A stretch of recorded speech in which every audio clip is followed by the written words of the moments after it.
Okay, so let's go back to the beginning. Do you come from a hunting family? Where do you come from originally, actually? I mean, I'm born and raised in Phoenix, Arizona. Okay. So still here in Phoenix. Growing up, I would go hunting with my dad from a younger age. So before I could, I guess, legally hunt big game, I would be his bird dog for dove. Typically dove. I think we maybe went on a duck hunt once, I remember. But like that was always our yearly thing. September dove hunt. If he got drawn for a deer or elk tag, I would maybe tag along once I was like in sixth grade. So hunting was definitely like around in our family. My dad, for what we thought we're a hunting family, but as I dove into Marsupial Gear and started, I would say like a higher end outdoor gear brand. Like we were very bare bones minimum hunting family. I thought we hunted a lot until I met all of our customers, basically. Right. So, but definitely grew up hunting, fishing. Those are my favorite memories growing up, is spending time with my dad out in the field, fishing and basically bird hunting. And then as I was old enough to hunt big game, did a lot of that as well. As much as we could draw tags in Arizona, never hunted out of state. So our hunting opportunities, if you're familiar with Arizona, it's a lottery, you get bonus point system. So we'd go maybe once a year for big game, and we didn't do a ton of scouting. It was like, hey, we went to our same area, we shot first buck we saw. That was our hunting background.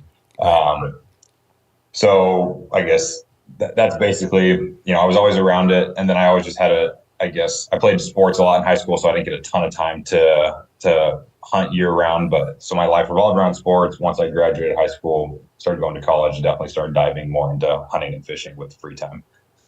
And what did you go to college for? Did it have anything to do with what you're doing now, or is it just like a general diploma? I got a business management degree from ASU. I went with the intention to continue our family business, which was a commercial roofing business. Okay. I would have been like fifth generation, and did that after college. And as we were starting Marsupial Gear. And so, I joke about that. I was talking about the other day. I don't know if I learned anything in my business management degree that would prepare me for what I do on a daily basis, but I did get a business management degree from ASU. I can relate heavily having an MBA, and I think it's good to remind ourselves what those degrees are called. It's about business management. It's not about business creation, because that's what I thought I was going to school for, was like how to build business, how to be an entrepreneur. And then you realize, no, it's more like you're better off suited being a director at some Fortune 500. Like that's the type of skills those types of degrees tend to give you, as opposed to the grassroots problem solving of an entrepreneur. I bet you learned more being exposed to your old man with the roofing, with the roofing company. And that's 100%. I learned more working for my dad the few years after college. I mean, my whole life, my dad ran his business. Learning from him on the day in, day out stuff and managing that 10 times more helpful than my, business 101 class, whatever it was. I mean, I took some entrepreneur classes, and those were good, and they were case studies, and I always found those informational. And I used to love listening to podcasts too. There was one called How I Built This. They did a lot of, interviews with business owners and kind of their struggles and how they overcame things like that. But yeah. And give me a sense of time scale. How old are you now?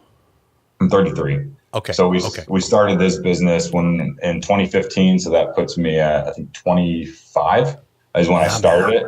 That's young. Yeah, pretty young. So my wife and I had been married for, I think, 4 years at the time. So been working for my dad for a few years. Didn't love the commercial roofing space. So Arizona, obviously, summer, 115 degrees. We did hot tar, mop roofing, built up roofing. So it was definitely a grind. That industry was changing in general, and it was getting away from hot tar roofing, built up roofing. So my dad was looking to basically sell the business. I didn't want to continue doing that anyway. So I ended up as my dad sold the business, I got a business analyst job with the state of Arizona, working for DES, and right at the same time that I was starting Marsupial Gear. So Marsupial Gear started because I would go on these hunts, and I was just so frustrated with the binocular packs that were on the market. They all, I want a better way to carry my binoculars. I think we all used a crooked horn harness over time, which was great. The elastic straps that comfortably carried on your chest, but they'd bounce around like crazy. So you had quick access to them, but they just were all over the place. And then I tried some bino packs, and they were more secure on my chest, but I didn't like how they opened. And so I couldn't get to my binoculars fast, repetitively. And so I kind of wanted a hybrid of the two, where it's like I want a pouch, but I want to be able to get to my binoculars just as quick as I could on a crooked horn harness. So I tried out Badlands, I tried out a couple other ones, and just they all had pitfalls basically where I just wasn't happy with them. And so I was like, man, I like gear enough. I wonder if I could figure out how to make something. I wonder if I could do a prototype. And so my aunt helped me roughly. So I had a bunch of GoPro straps at the time. So I was, stitching things together, stapling straps together to kind of makeshift a harness, because I had a chest rig for, that I'd use when I was fishing. And that's kind of what also stemmed Marsupial Gear. I had a fishing chest pack, I had a binocular chest pack, I carried my DSLR everywhere, I had all these different bags, but none of them worked together. So my initial thought was I wanted to make a chest rig that had, originally it was going to be a MOLLE panel that different pouches would go on, and we quickly got rid of that with just 4 buckles, interchanging them. But so my thought was one platform, different bags would go on and off depending on what you're doing, because I kind of was like a jack of all trades, master of none. Love to fish, love to hunt, love to take pictures. And so I was always constantly doing different things, and I wanted one system that would work together with one harness that worked really well. So my aunt helped me make a crude prototype, and then I just basically started looking online I went to a sewing store here in Phoenix, and all the ladies in there were quilting and looked at me like I was crazy when I wanted to make like a bag and pouch. And so quickly wrote that off, and happened to come across this horrible website online that was like a contract sewing facility. It found them, they called them, booked a meeting with them, and they helped me basically do my first few iterations of prototyping. So, now, quick question to jump in here, because this is where a lot of people start to get really interested. Yeah. Did you have to, and I've been lucky enough to work on a couple prototypes. Sometimes they're willing to do it on spec. Sometimes you got to have some type of volume agreement in place. Like, were you just lucky that found somebody that like saw the potential, so they were willing to help you work on the prototype without? Like, how did that initial engagement start? And did you have to make any type of commitment to get them to help you get to like a production quality pack? Yes. So I got few things. I got very lucky in the fact that the gentleman that I met with at that contract sewing facility was the new GM as of like 1 to 2 weeks. They had pretty much paused all prototyping before him. And once he started, I think he said I was the first call about basically a new prototype. And so he was like, sure, come in for a meeting. So I go in and I walk in there, and they give me a quick little tour, and I walk through the production doors. And it's like they're sewing Mystery Ranch backpacks, they're sewing Leupold scope covers, they're sewing all these Swarovski scope covers, all these brands that I recognize. They're doing all sorts of other crazy things. And I was like, holy crap, like this is what I want to do. Yeah. And I was under the assumption that everybody made their own stuff in-house. Like I just oh, everybody's got a building, they make their own stuff. And even the Made in USA brands, I thought, oh yeah, of course, everybody makes their own stuff in-house, which I've learned over the course of starting this business. Very few people actually make it in-house, which there's nothing wrong with that, but there's a lot of contract sewing facilities throughout the United States that make all this gear. So I walk in there, I have a meeting with their GM and their lead prototyper. I basically give them my rough sketches. Here's what I want to make. Here's my idea. They look at it, and then we sign an agreement. I think it was like $1,500 a prototype to design, and for them to do 3 iterations of it. There was a cap. And so we started with our binocular chest pack, our fishing chest pack, and a rangefinder pouch. Those are our 3 products that we started with, that I paid for to have developed. And was being made in USA always like an ethical decision, or was it more of a practical decision? I think my cat's freaking out. Oh, you're fine. Was it more of an ethical thing, or was it more of a practical thing? Because it can actually be very difficult to do that type of prototyping back and forth overseas, and like driving down the road and just talking to guys is way easier. In the capital. So I would say both. Definitely the location proximity of being able to do it right in Phoenix was massive. I mean, because how otherwise you're emailing, who knows, where do you even go to get a prototype made that's overseas? And I could probably navigate that a lot faster nowadays. But back then, I mean, without having any background, no idea. So the fact that they were in Phoenix and I could drive to them and actually go over prototypes with them was huge. But more importantly, I think one of the other reasons I was so sick of having stuff that fell apart and that was made crappy and with no warranty and all that, I really wanted it to be made in the USA too. So that was big for me, because I really wanted high quality stuff to be made. Because that was not only, functionality was huge, but then the quality. And I think we've all seen the hunting industry. There's a huge spectrum of the quality of products that people buy. And so I really wanted durable gear that would last. And I was, especially walking through those doors and seeing everybody making the gear right there. That was like the biggest light bulb moment for me. It was like, I definitely want to do this and I want to make it like right here. So that sparked my, I guess, the onset of Marsupial Gear. We already had the name and everything in my head. And I actually spent the next year and a half trying to get hired by that contract sewing facility, because I knew instantly that's what I wanted to do. Okay. And so I guess fast forward, went through prototyping, got our first production run. I think the minimum that they had to do was 100 units. So we did 100 binocular packs, 100 rangefinders, 100 fishing packs. That was also in the contract of, hey, we're going to prototype it, and then I'm responsible for 100 units after the fact, which now, having gone deep down this rabbit hole, isn't really not a lot of units. I'm kind of shocked, man. Like, we're talking like somewhere in the neighborhood of, I don't know, 15K north or south. Like, that's not and so an insurmountable my wife and I have finance. started. No, and so I think to start everything, we put $20,000 of our own money into it to get the ball rolling. And that was spread out over about the course of a year with prototyping fees. And then it was my responsibility to source the fabric. And then, so I learned from scratch with that. And then the production of those 300 units, I think it was all in, with website and everything that we did was about 20 grand that we invested of our own money, which was a ton of money for us. To do that and to gamble on it at the time. 100% it is, man. Now, can you talk a little bit about some of those sourcing challenges? Like, I feel like it's a bit of a stroke of luck you find the sewing for sure. facility. But like, when it comes to these industrial level suppliers and stuff, it's not like, I mean, with the internet, the information is there, but there's not some like magic phone book you just open and it's like suppliers are us. Like, what does that process actually look like? And did you have any scale, volume hurdles there that you also had to jump through to get yourself to decent pricing? Oh, definitely. So with that contract sewing manufacturer, they helped me with a couple phone, like, hey, we get buckles from here, we get fabric from here. So that's I went with them on that. And luckily I got good suggestions from them from the beginning. And I still have, say, not lifelong, but my initial contact for buckles, which I basically cold called because they gave me 3 different places to get buckles from. I got a hold of one guy and he's my supplier for all our plastic hardware because I knew I wanted a certain type of buckle also.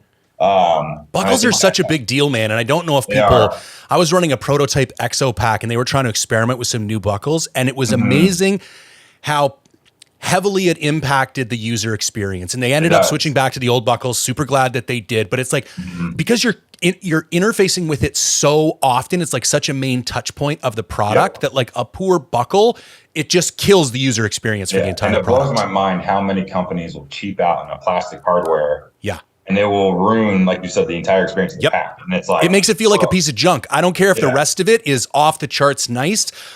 Crappy hardware, it kills it for me. Yeah, and it's like, our female buckles on our binocular packs, I think, are like 25 cents a piece, which sounds like it's nothing, but you can go get inferior female buckles for like 5 cents a piece. So I think some of these companies, especially when they're making them overseas and like pennies really matter, to me, I'm like, oh my gosh, an extra 20 cents a buckle, no brainer, put the better things on there. Like you can slam your truck door on a female buckle that we use and you'll probably dent your door before you crack the buckle. And that's what I wanted because I've had things break and it just sucks. It ruins your hunt. It can literally ruin your hunt. Yeah. And so we wanted to put the best quality components on it. So when I first met the guy I buy all my buckles from, I was like, hey, how can I needed 400 buckles because we're making 100 packs. And so he was like, the case, per case, it's, 1,000. But he, for whatever reason, took a chance. He gets cold calls all the time with me, sold me half a box or whatever it was, which he's got to go out into his warehouse, break open a box. And he was kind enough to do that. And so I got all the hardware from them. And then fabric, they introduced me to somebody at a fabric manufacturer, and they had Cryptic Camo, and I could use theirs without getting a license fee for it. So we did our first production runs in those colors.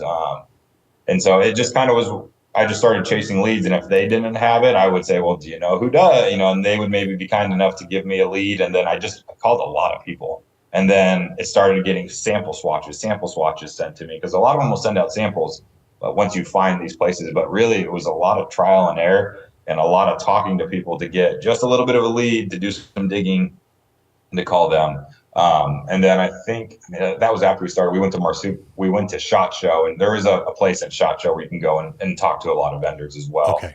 And that would speed up the process for sure. Right. Yeah, starting from scratch now, I could definitely start to finish a cut and sew shop or a brand 20 times faster than what I had to kind of sift through and learn on our own just by figuring things out. Because I didn't have anybody who really showed us how to do it. No, and even going back into 2015, there was like, I can name 10 textile manufacturers, not like Marsupial, but of that brand that have popped up since then. And I think there's a lot more. I also think that like the global manufacturing has got a lot smoother. In my opinion, probably unfortunately, because of kind of some of the rebranding issues that I'm currently kind of dealing with and realizing are happening, and some of the products that you think are, unique products are not. Do you know what I mean? They're just rebranded Alibaba garbage. Yeah, that's a whole nother. Oh my God, man! I'm diving down this rabbit hole lately, and it's like I saw something that you posted on that, and I'm like a bit of a flashlight nerd. I mean, I carry a nice flashlight in my pocket, and I know exactly what you're talking about, and that's a whole another can of worms. And as soon as I started making that, like the posts, like the DMs just started flooding in. It's like, oh, you like that? Check out this. You like that? Check out this. And you're just like, it shakes your confidence in the whole industry. It's like half these guys aren't making anything.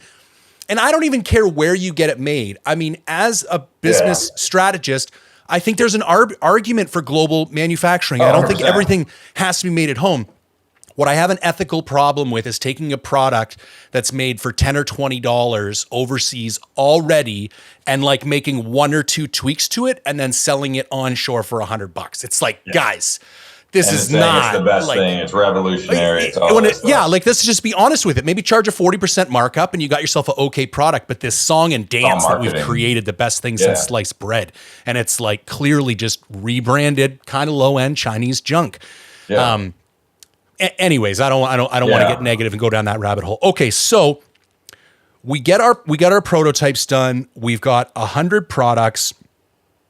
Now, how are we actually finding a market for these producers? Where does the actual now I need people to buy these things? Where's that? How do we solve that problem? Instagram was how we started. Yeah. So, I mean, and then that was when Instagram was different. Instagram's a lot different now than it was in 2015. So, I mean, I remember sitting at my friend's house he owned a marketing business at the time. So he was kind of always my inspiration he was my age. He was 24 and he already had a marketing business with, 15 employees. And so, so we bought, I bought the URL for Marsupial, or the domain for marsupialgear.com, got the Instagram login, all that. And so basically just started trying to promote it through my small network of friends that I have personally. I'm like, hey, new hunting gear. And that's when the hashtags actually worked at the time. Yeah. And so, stuff would pop up if you followed hunting. And so we just slowly started like teasing, hey, we're coming out with some new things. And then people would kind of reshare it. But it was all organic through social media. Okay. And so I think when we launched it, I don't know, my wife and I were just talking about this. I think it was maybe like a week before we even sold one. Wow. Yeah. So you're just shitting. You're like, oh my God, just convinced my wife to drop 20K. No one's buying this stuff. 25 years old. We don't have. I'm an idiot. Yeah. And luckily or unfortunately for me, she's super supportive and believed in me. And so we did that, and I'm laying in bed. And do you guys have kids yet at this point? We did not. No kids at that point. Okay, great. So, perfect. Yeah. All the time in the world. Yeah. So I miss those days, man. I also did forget, which my wife would point out, that I also had the credit card portion turned off on the website for like a couple of days. So like even friends who wanted to buy a hat couldn't even buy a hat. And so that was just complete ignorance on my end. So I built the Shopify store by myself. Okay. And it was just all word of mouth. And so, we sold one on through our website. I remember driving home from a fishing trip and it was like 8:00 at night or something. And it was like, I got a notification. It's like, holy crap, we sold one. And it's like, is this real? Is this fake? And so that kind of was like, all right, this is a thing. So I don't know. They slowly started coming in, and it got to the point where we worked through our first 100. And I would meet people a lot in parking lots. I don't know how. So you're doing all your shipping. You're not using any type of drop shipping. You don't have any kind of we brought home 4 boxes third of party gear. It went into our spare bedroom, and we're like, all right, we got to sell it. And so I had no idea where I have to source boxes from, tape, all that stuff. And so I just started looking at other brands that I like and tried to emulate things that they did well. So I got branded packaging tape, tried to, got a header card. I would write a thank you note to every single person that placed an order. Tried to, throw my business card in there with my cell phone. And so we would package up everything. So basically went through those first 100 units of each thing, did another production run, then made 200 of each. And kind of that was our philosophy. And you're essentially using the profits from the first section to you're just flipping cash at this point. We both have our full-time jobs. That's our income.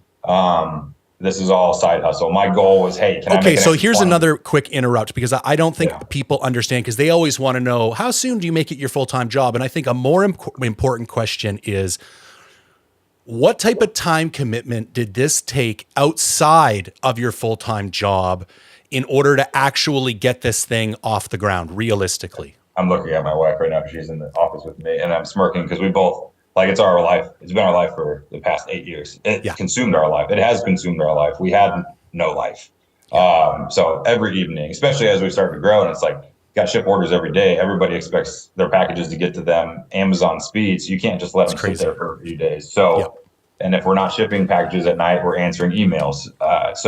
Or I'm working on the website, whatever it is. Marsupial Gear started once my full-time job ended. So, and that's the one thing. There's 24 hours in a day. You can get a lot done in a day. And that's always my suggestion to people too, where they're like, oh, how soon can you quit your job? And I would almost flip it around. How long can you juggle 2 jobs before you quit your full-time job? So it's not a giant leap of faith. It's more of a gradual step, because you got a full-fledged business that you've been doing after hours. And I would say it's not for the faint of heart. Not that I'm tooting our horn, but that's literally what we did. We didn't go on vacations. We didn't do the fun stuff our friends were doing. We poured 20 grand of Marsupial Gear, of our personal money into Marsupial Gear, and then kept dumping it back into it and back into it. And so we didn't have the extra money to be going doing fun things like our friends who were traveling to other countries, and nothing that's wrong with it, but that's just what we chose, to spend all our time on. I want to highlight that insight, because I think the way you rephrase that is the perfect way to do it. People ask the question, how soon can I quit my job? And I think the question needs to be, well, how long can you keep it? When do you get to the point where the other business is so flourishing that you just simply don't have enough time for the full-time job? That's the way people should be looking at it. 100% what we did. There's obviously a bunch of different strategies for starting a business, but we 100% bootstrapped this business from the ground up. We did not take a penny of outside money to do it. So I had to work a full-time job. And then I'm always a pessimist, where it's well, what if this doesn't work? I need to have the security of a full-time job. So I was working for the state. My wife worked for mortgage industry. And so we both did that all day. We came home, eat dinner, do whatever, but then we would pack and ship and answer emails. And that's obviously that has grown over time with the volume of what that required, but it was what we did every day for the most part. Every day. So when does staffing become an issue? When do we get to a point, who's the first person you bring on, and what do you need to be done that you get them brought on for? So to segue real quick. So the biggest blessing and what was the biggest curse that turned into a blessing was so my contract manufacturer that I was using to sew gear, after my second production run, I was starting my third. I think it was right before my third finish. They went out of business. So they're owned by a large company. Yeah, exactly. What was my words. So I was trying to get hired by them for about a year and a half. They're owned by a large company in California who does contract sew. Basically, they decided it wasn't worth their time to have the smaller one in Arizona. Okay. So they closed Arizona.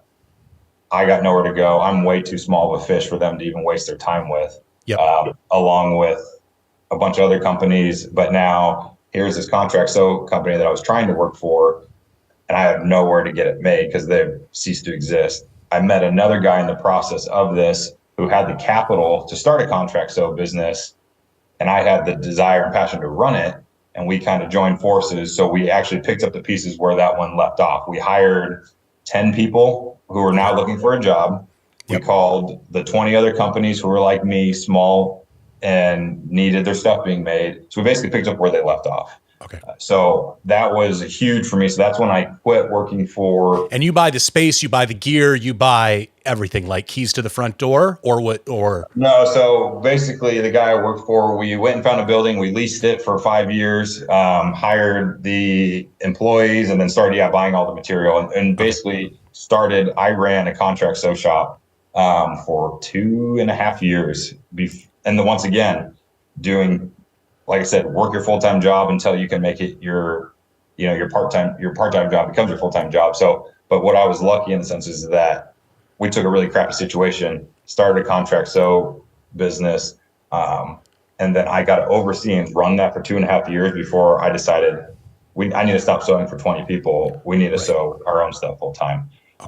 But there was a limbo period of quite a few months where I'd befriended the sewers in the sewing facility. I would drive across town, get it cut at the one guy's house. I would drive it to who is now my production manager here in her house. She would sew it in her house. She could make 40 packs a week. And that was what we did. And she would trace and cut things out on her living room floor. And I would just drive around town and get things made. Wild. So that's what I would have to do until it's like a decentralized sew shop. Oh yeah. And that's and that's also another business model that people do use in this industry as well, which is interesting. But so I did that for like 6 months before we got the other contract sew shop running, ran that for 2.5 years, and then eventually said, Marsupial's growing too much. I don't have the time to manage all these other businesses. I want to just do Marsupial Gear full time. What a fast track of experience though. Like if it had only been making marsupial stuff, you would have been limited to being exposed to X amount of products and X amounts of problems. By taking on those 20 clients, by running that sew shop, you got 15 years worth of, contract sew experience crushed down into 2. So that was a blessing. What, it could have been a curse. It was, I got to see where other companies got stuff from. I got to meet more vendors. I got to meet other companies. And we sewed everything from the medical field to tactical to you name it. We sewed soccer balls for horses. It was all sorts of random things, but everybody's got to get stuff made somewhere. So, but I got to learn all those things. And not only that, our employees had years and years of experience of sewing. So I learned a ton from them. And I basically, like you said, I took a huge amount of time and condensed it into 2.5 years of running that contract sew shop. And was able to fast track Marsupial's growth because of that.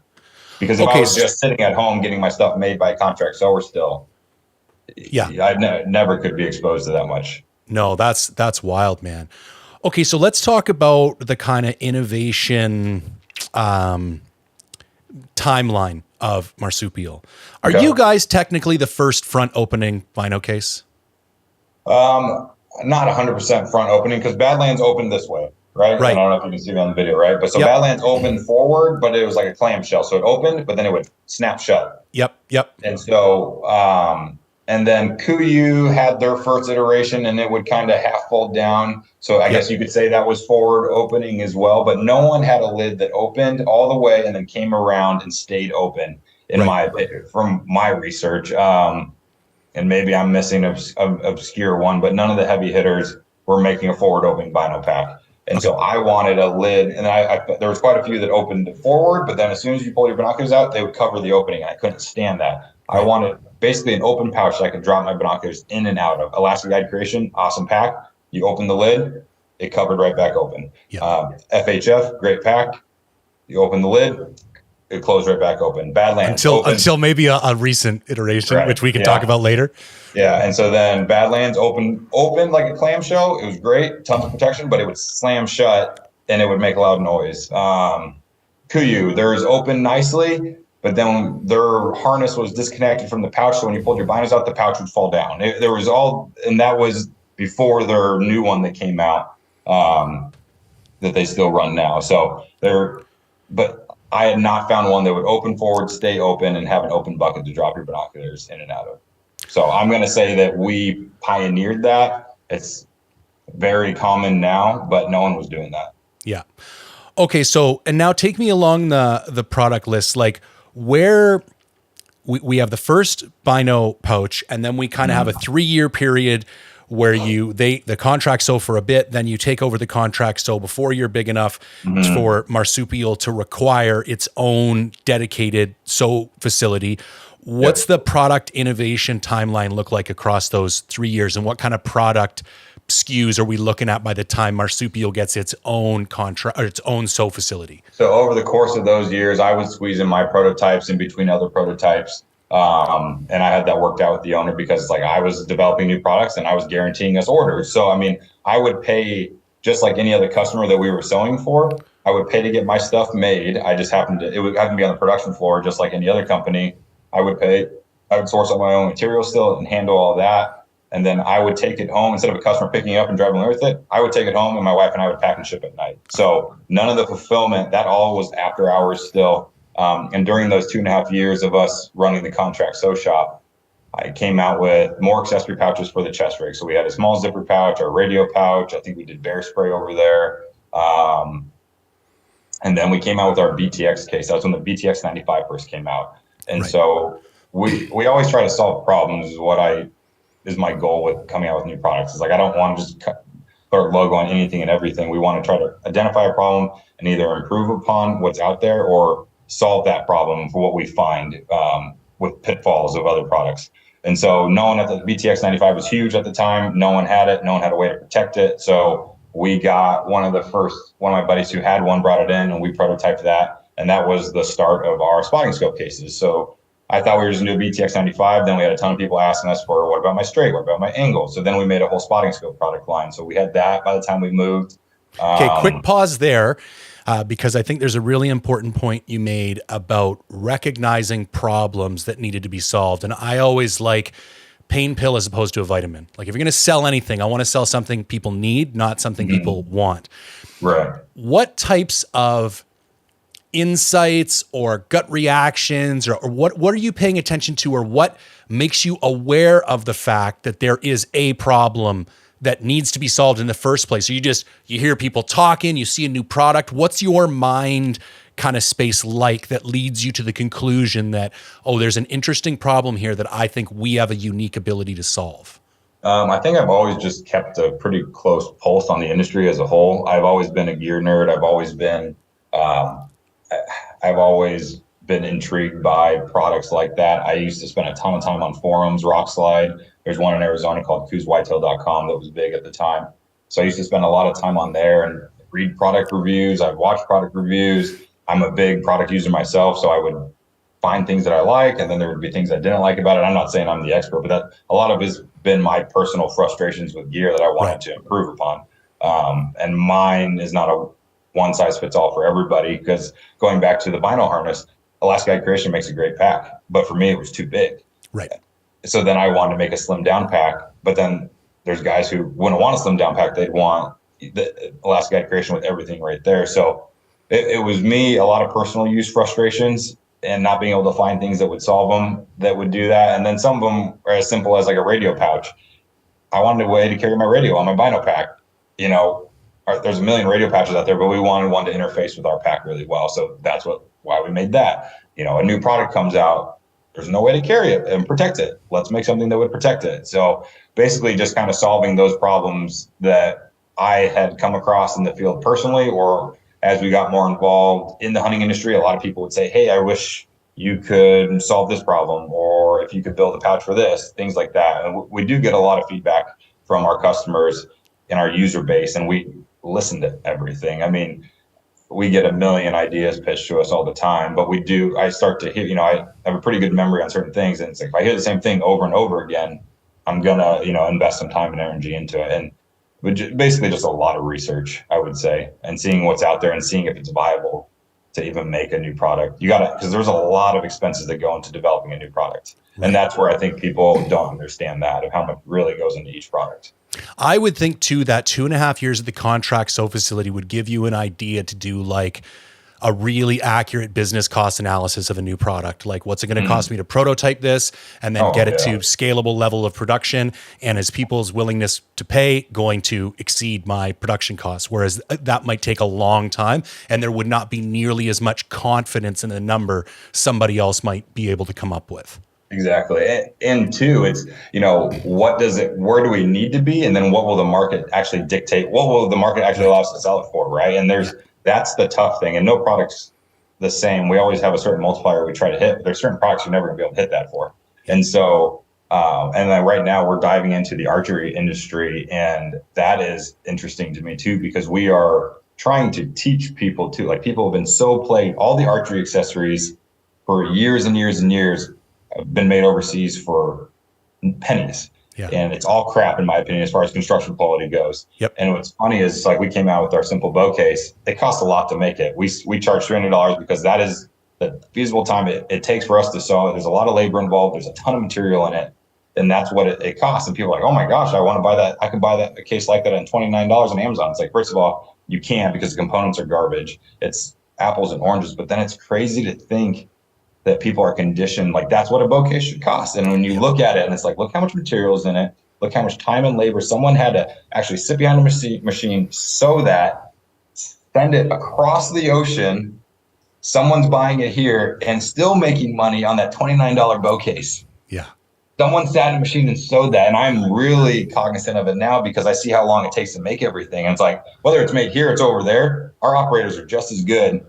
Yeah. And they're sitting behind the machine at the same time that they are, but they're just making pennies. And so when you start seeing that, it's like, holy crap. And it's interesting too, because like you said, you did that big backpack review. People really don't blink an eye.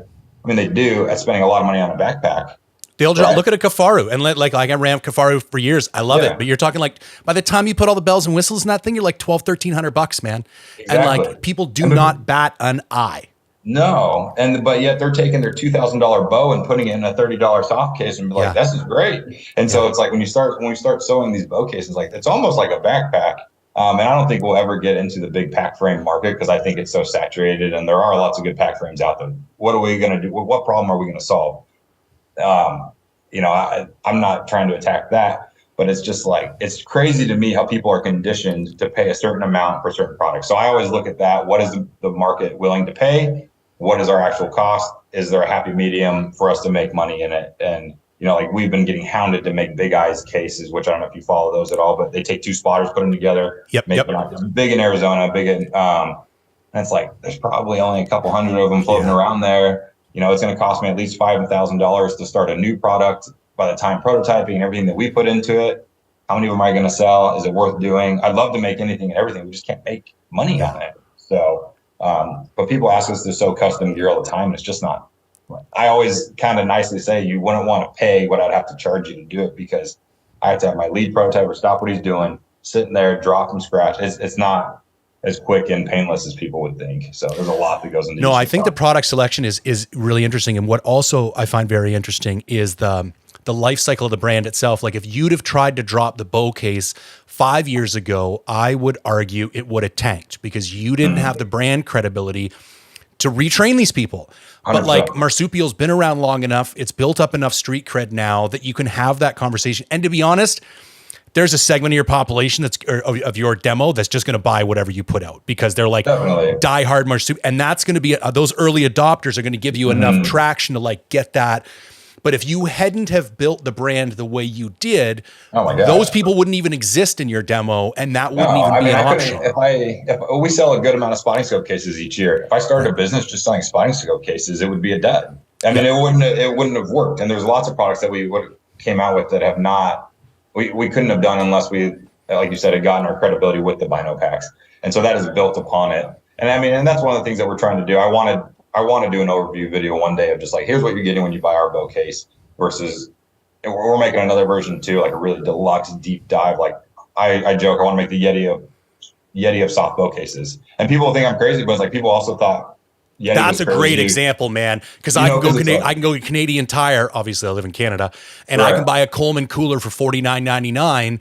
But I've got a $700 Yeti sitting in the shed, and when I pack up the truck to go sheep hunting, I don't put the Coleman in the back of the truck. Right, and so that's where it's like, we don't need to sell one to everybody. Yeah. But people, if they want to buy the best of the best, we want to make it for that market. And that's kind of been our goal as we kind of continue to grow too. And so, and we offer a lifetime warranty on everything that we make, like 100%. And so that's what I also try to hammer home is like, if you break something on our pack, we will fix it. I mean, you see our videos, I have a whole team out there sewing. Not only are we made in the US, but we're made in-house. And so I can fix things. I mean, just 2 weeks ago, I got a pack back from our first 100 packs because I could tell different differences of no first 100. And we fixed it and sent it back to the guy. That's 8 years old. Yeah. You know what I mean? 7, 8 years. And it's crazy. But we can fix it. Product. Yeah. And it's a zipper. A zipper broke. And like zippers do fail over time. But guess what? We can fix it. Yeah. And so that's what's cool. I mean, like, you know, go buy some other product that where you can go do that, send something in 7 years later. Most of the time, there's very few brands that can do that. And so that's the additional added value that you're buying gear that's going to be around for a long time and is serviceable and repairable if you do abuse it. My favorite thing to do is get a pack back that is disgusting. I mean, it's gross, and I got to clean it before I can hand it to our sewers. But like, when you see guys who have been absolutely using the crap out of your Bino pack, to me, that's so much more satisfying than someone who's quote unquote famous on social media using it, you know, and it's spotless. Like, yeah, I love seeing when our guides and outfitters in Arizona, especially, are just abusing the hell out of the packs, and they look disgusting, but they're like, I love this pack. It's my favorite pack. I've been using it for 6 years and it's not broken. So that's kind of where we take a lot of pride in everything that we make. Okay, I got a ton more questions, but I also there's some big macro topics I don't want to gloss over, and I'm cognizant of the time that we're at. Yeah. I'd like to discuss some of the leadership struggles because I think coming up with a good idea and getting to a product to market is one problem that requires one skill set. Scaling a company and building a team that's capable of running long-term is another skill set. This is why you see a lot of founders don't turn into CEOs, because the two skill sets tend to be somewhat disparate. Right. But here you are, you founded, you innovated, you created, and you've scaled. So what was that second round of challenges like for you as far as, okay, now we're big enough, I need to build a team. I need to manage that team. I need to delegate. I need to be able to trust. What was that journey like? That's been really difficult, if I'm being candid. So in January of 2020, my wife and I signed a lease on our own building. And that was right before COVID hit. So just bad timing and maybe good timing. So that's when we completely branched off on our own, quit our full-time jobs. I'm no longer working for the contract sewing facility. My wife had already quit her mortgage job because we had our second son at that point. And so she was having to pack and ship every day. And with 2 kids at home, like, it didn't make sense for her to be working. So, and she was working, she was just working at home with kids. So we got our own facility January of 2020. And that's when we basically started. I mean, I had already been running a team at the contract sew shop, so it cut my teeth even more there, right? Yep. And I come from my dad's background of running a business there, so I've learned a lot over the years. But the struggles, I mean, just hiring staff is very difficult. But even still, we're such a small team still that myself, my wife, a couple of people wear 10 different hats, and so we didn't have the budget for a marketing guy. So guess what? I'm posted on Instagram. We don't have the budget for a designer, so I would do what I could, or we would outsource small things. And so basically everything, we did as much as we could until we hit the next stage of growth, and then tried to hire, we hired a shipping person finally. And that to us was very foreign because my wife and I would ship every single package. And so it was really hard to let go of that. It's really hard to let go of everything, to be honest. And that's something where I'm probably, if I'm being honest, not the best at maybe being a CEO sometimes, because I want to micromanage, I want to do things my way, but we can't do that anymore. So we are building out our team, and we have 55 employees now in-house in our building that we have, which is very heavily on the manufacturing side. And we're building out the front end side now. Like, we just hired a full-time marketing guy finally. And we're just building out more structure in the business. And that's where it's been hard to do that, but just hiring and firing people and managing them and getting everybody to have the same focus and quality control that you have is very hard to find those people. And we've been very lucky and blessed to find an incredible group of people that we do have, but that's been through a lot of trial and error, to empower them now to go and represent us as if it was myself or my wife. No one does represent your business like yourself, but we have a really strong team who's pretty much as good as us as far as they are that proud of what we do here, that they carry themselves in the same manner. So hiring, firing is an interesting topic. You hear, one side of school will say hire fast, fire slow. Somebody else will say hire slow, fire fast. What's your current philosophy on how to hire? Like, do you spend a ton of time in interviews if it's a more senior position? And has that changed because of learnings that have happened over the last few years? It has changed. And our HR, our office manager, she does HR as well. She's taken on more of the hiring. I do more of the bigger roles now, but as far as the production side of things, I've kind of delegated that to my operations manager and our HR manager, just because I can't be doing that and they can handle it anyways. Yep. But that's been tough. And especially during COVID, it was impossible to hire people. Right. Because people, A, were staying home, getting paid to stay home. And then B, sewing is a very much a lost art, like any trade is.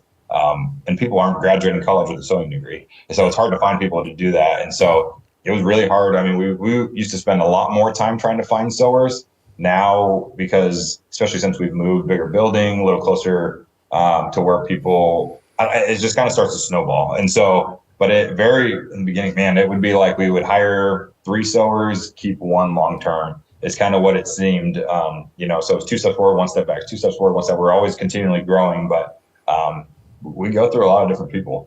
I don't think we've let go anybody, especially on the production side, in quite a while. We've had a few people who just, unfortunately, we try to work with everybody as much as we can, but if they keep making the same mistake over and over again, what are you going to do? Yeah. So, I'm trying to make sure I hit on all the points of your question, but it's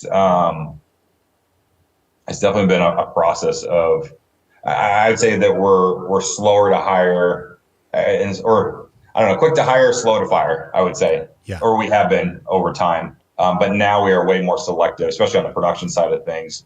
And even those more intimate roles, because it's really hard to relinquish a lot of those responsibilities to someone. I really want to make sure that they can represent our brand as best as we can. But at the end of the day, a resume can only say so much until you get someone in here and see what their day-to-day work ethic is. It's hard to know.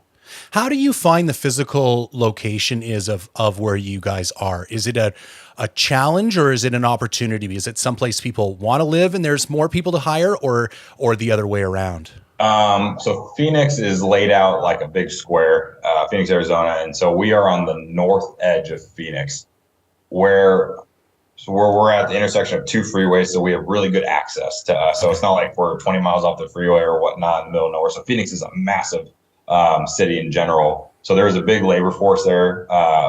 And there's really, if you go downtown Phoenix, it gets a little bit rougher. But we're also on the north end of Phoenix. So everywhere we live and work around is really nice. But we're kind of at that cusp where if you keep going farther south, it's going to get a little bit rougher. And that's where a lot of manufacturing is. So we're on the far north end of that. Because I also just didn't want to be downtown. I hate traffic. And so I would say like we're in a pretty desirable location. You keep going farther south, it's going to start getting rougher. You go a little farther north, it gets a little bit out of our price range, which is where we landed up where we're at now, because I wanted that happy medium of, we want to be in a good location, but it also needs to be affordable.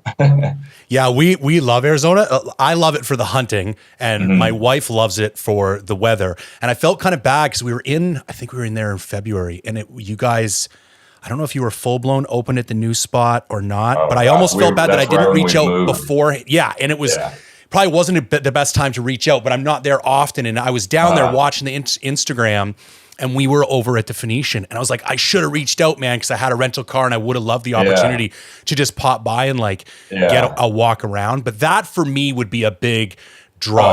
Like people love it down there, man. Like the weather is fantastic. Awesome. The hunting is really good. Access to other states is really good. I love the Southwest. We're surrounded by New Mexico, Colorado, Utah, Nevada. I mean, Western, we are at this, I want to say, epicenter of, Western big game. So you really have quick access to everything. So I love it here. I used to hate it. I would say I hate the heat personally, but it's really nice 8 months out of the year. And then I go somewhere and it's freezing. I'm like, this is why I like Arizona. Well, I live in Vancouver, man, so we get rained on constantly. So I don't really, and we pick when we go. I think we went in June one year and it was a bit much. I like the Coos deer hunting in January. To me, that's like perfect Arizona. Nice warm days, cool evenings, like gorgeous. Oh, you can. I mean, and some podcasting has ruined that, but yeah, you can't beat Arizona in January. No, you just can't. It's amazing. Yeah. Listen, I want to be aware of your time, and there's a bunch of stuff we didn't get to talk on. Maybe we'll do a round two somewhere down the line. Can we hit up some Instagram questions before we close out? Definitely. Okay, awesome. Just let me pull them up. Give me 1 second here. But yeah, if you're ever in the Phoenix area, I'd love to have you stop by and check out the facility. I will 100% be back. And I actually drew, I'll be in the neck of the woods. I drew an archery mule deer tag in New Mexico in January. Very cool. Awesome. So I'm very excited. I took my first archery elk in New Mexico in 2019. I drew a really good unit. And so this will be my first time. And I said no more elk in New Mexico because for me, it's a 36-hour drive. And an elk is so big, it's like you ain't flying that thing home. You know what I mean? Yeah. So you got to drive. But like from now on, if it's a deer or an oudad, I can go to New Mexico because it'll fit on the plane. The meat will fit on the plane to come home. Yeah, that's rough. The farthest I've driven is Montana, which is a 20-hour drive from where we were at. And that was a lot. Yeah, it's a grind, man. BC is so big. I think I've gotten conditioned to it. Like I got a sheep hunt in August and that's a 20-hour drive for me. And I won't leave the province. It's 20 hours in BC crazy. To get up to where I hunt sheep. That's awesome. All right. I got to ask this one because it's the one on everybody's mind and a good buddy threw this out. But what are your thoughts on the new FHF harness and the fact that it bears a shocking resemblance to yours? I think there's a lot of packs on the market that have a shocking resemblance to our pack now. It really bothered me. It used to bother me a lot more than it does now. I guess I take it as, what they say, imitation is the highest form of flattery. Yep. They'll take, I will give them a nod more than other companies because I feel like the owner is a really good guy and everything. I've never heard anything bad about him. And I think he genuinely tries to solve problems and he's been doing it longer than I have.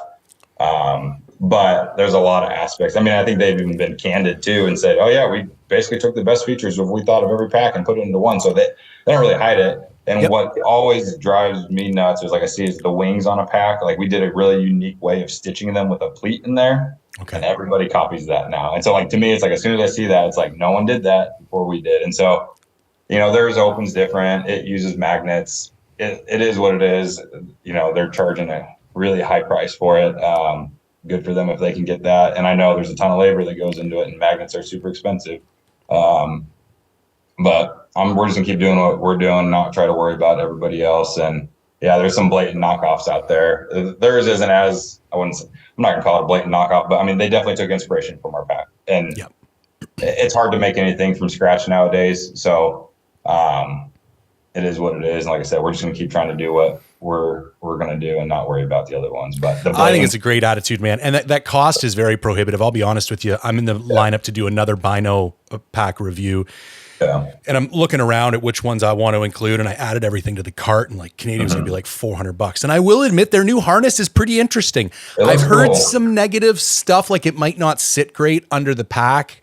Yeah, and I don't know. I haven't run it, so I don't want to It seems like I feel like the guy puts a lot of time and energy into it. So I respect that. Yep. Right. But I don't know. It looks like it could be bulky. And just because I hear it, people think our harness is too bulky and ours is as low profile as it gets as far as the straps go. And then other people want ours wider. And it's just, you can't please everybody. So there's no one size fits all that's going to make it work for everybody. But you start building out that system. It's we're high end. It's $400, man. I have X amount of problems. You saw my Bino review. I have an X amount of problems that I'm trying to solve with my Bino harness. Yeah. And by the time I put all the pieces together so that Bino harness solves that suite of problems, you're in the $400 range or something. It's a lot. It's a big commitment. But I think everything that they're doing now, I don't know. Ever since they got bought by Meat Eater, which congrats to them for getting, I guess, that's the goal, I guess, maybe, right? Selling your business. But maybe. Yeah, it's not our goal. It's not bad. Yeah, I don't know. That's So this is a very interesting, and I've talked about this on a few podcasts. And for people who don't know, the Meat Eater is owned by the Chernin Group, and the Chernin Group owns Barstool Sports, and their entire and Peter Chernin used to be an executive for Viacom, and the entire business model of TCG is find a content creator and build an e-com ecosystem around that. It was Dave Portnoy at Barstool, and now it's Steve Rinella at Meat Eater. And they have the exact same MO, and I'm telling you right now, long-term, it ain't good. Like, you are not getting higher quality, better value products out of these guys. Like, it's only going down. Everything on social media is just a big sales pitch. Oh my God. I mean, it's like we rely on it to make a living, right? But it's, I mean, so what? That Chernin Group buys Meat Eater. Meat Eater buys First Light. Then they buy FHF. Then they buy Phelps. Then they buy. There's another one I just saw. They just bought the decoys. Davis decoys. Yeah. Is it Davis decoys? I think Dave Smith. Dave Smith decoys. And there's one other one. There's another one. Yeah, it's on their site because I think they're up to 5 now. And they're all like, "Hey, look at this huge." You know, they all push. It's all on. You can buy it all on one central website. I mean, it's like they got the freaking money to do it. I guess. It's the Walmart of hunting companies, and it's like it's. They're high-end gear.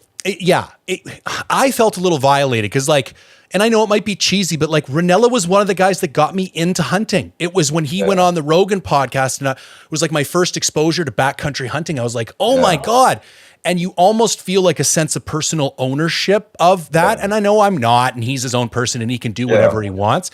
But it's got to the point now where it's like, I can't even watch. I had to delete them all off my Instagram. I'm like, you guys just shill products way too hard. I don't have any problem with marketing.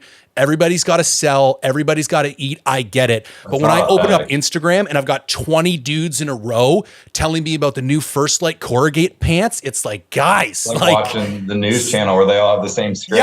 Where it pops up all over the place. Or every news channel, every anchor saying the same thing. So it's crazy. It's weird. Yeah. So, it feels a bit gross to me. And it was like, I like to protect my hunting. And it's like, this is a lot of what I talk about on product reviews now. I think we vote with our dollars. And I think the ethos and the people behind a company should be looked at equally as hard as the quality of the product that they're producing. Because if I'm going to give you my money, I'm supporting you. And especially with a product review, if I tell other people to go buy your product, I want to feel comfortable that you're somebody that I want to support and want to see grow. And I just can't do it with those brands There's anymore. a reason I don't wear a certain camo as much as I do anymore. Yeah, and I wear a bunch of hodgepodge camo, but it just feels dirty now. I don't know. Totally. Okay, couple more quick ones. Challenges competing with companies with bigger financial backing for advertising and R&D. We're definitely the small fish in the huge ocean of outdoor gear. So what we try to do is I feel like when you get massive companies, they get really watered down too, and they have too many people making decisions, and it dilutes the brand. So I think because we are still small and in touch, I would say, with the audience more than some other companies, we can make smaller run things too, where these big companies, they're not going to invest in a smaller run type things. I got a production floor out there where I can pivot and make a change right now. And so we can move a lot faster than these other companies can do because we are smaller too. So I think that gives us an advantage. But I'm never going to have the marketing budget that some of these huge companies do. I mean, even just look, if we're going to use FHF as a competitor, right? Yeah. You got the Chernin Group behind them. I mean, I'm never going to touch that kind of money. No. So, but what did you just say? You feel like you're getting a sales, you feel like it's inauthentic. Our goal is to always continue to be authentic with our customers. And so that's the market we're going after. I don't need to be the biggest fish out there. We want to be as focused with what we make and make the best product out there with the best warranty and just do that and not worry about the huge company that's trying to take you on. Because I think a lot of people are starting to see through the BS of someone just slapping a logo on anything. So I think it's a great insight, man. I also think what you've done particularly well is double down on your strength, which is your connection with your audience. Mm-hmm. Like I love the after hours when you walk through and get us the updates on what's being cut for the next day. And it's like, that's where people feel like a sense of connection and ownership. And it's like, I don't know if you anybody can't ever go watches buy it, a but Super Bowl ad, but that's going to Yeah. connect more with people. Yeah. So that's what we try to be as transparent with everything that we do. Okay, last one. When will the new radio pouches be out? We are working on those. We have, I think, every one of them except for foliage. What we did is we had two sizes, and then we decided, hey, let's make one size. It doesn't make sense to have two SKUs. We made the larger radio pouch a little bit bigger. It'll fit a box call a little bit better because people end up using the radio pouch for everything. If they don't go up this week, they should be live on the website next week. That would be end of May, beginning of June. Okay, perfect. Anything else you want to mention, man? Any other products? I'm going to include the website address, the Instagram address, but is there anything else you want to share with people who are or listen that you might think be of some value to them? Just that we got a bunch of new stuff that we're always working on. We are taking a stab at the archery market, just because, like I said, I feel like that I try to always look for avenues that are untapped and something that we can do to make a difference. Everything I've seen in the archery industry, as far as accessory goes, quality is crap. So we're trying to make a splash there. Our enclosed magnetic binocular pack, I still feel is the best pack on the market for how we want it to make packs. We're also coming out with a new non-magnetic pack this fall as well for the people who do not like magnets, and a non-magnetic rangefinder pouch. So that'll be a big addition because we have had people asking for that for years. So I'm excited about those packs because we've spent a lot of time working on those. And then our deluxe bow case is coming. My goal is to do a batch of them before the end of the year too, which, like I said, we're trying to disrupt that market. People are going to look at us like we're crazy because we're going to sell an expensive soft case, but it's not going to be for everybody, and it's going to solve a very specific problem.